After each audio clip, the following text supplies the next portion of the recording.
another update, Kemcho and Paulo. Sa post naman ng Vaio Philippines, our hearts are definitely full of love. Thank you so much for making us trend once again.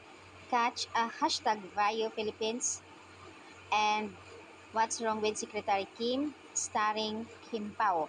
Nag-trending naman ang Kim Pao, pasok sa trend list ang apat na tagline. Kaya naman proud na proud itong Vaio Philippines. Dito po pasok ang sa trend list What's Wrong with Secretary Kim, and then Paulo Abilino, Kim Chu, also hashtag Kim Pao 21k tweets, kay Paulo and Kim 11k tweets. Grabe, ang lalakas nyo talaga, Kim Pao. Salute ako sa inyo. At dito, humabol pa ang Happy Valentine's Day trend list Kim Pao Love. Grabe.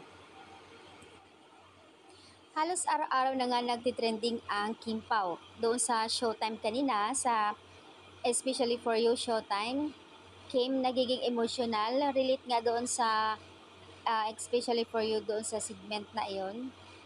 Nakarelate siya. May pa-advise pa siya doon sa contestant at medyo naiyak. As in, naramdaman niya yung naramdaman ni ate. Siyempre naman, galing siya sa broken hearted, kaya parang nakarelate nga siya, kaya naging emotional kanina. Agad naman na kinocomfort ng mga co-host at Showtime. Anyways, thank you so much Vaio sa ayuda, and you really make our day special always. Dahil nga daw sa lakas ngayon ng Kim Pao, hinala ng karamihan na baka magkakaroon sila ng movie after ng WWSQ. Pero syempre, ongoing pa ang linlang. And then next na naman sa March ay WWSQ.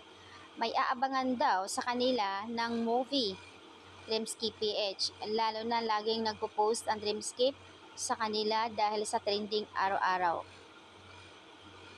So nagpapasalamat naman ang mga netizens, Kim Pao fans sa Vaio for the ayuda.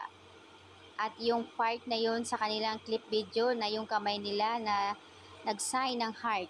Grabe. Deserve ng Kim Pao na magkakaroon ng movie dahil nga lalo na si Kim, napakagaling niya.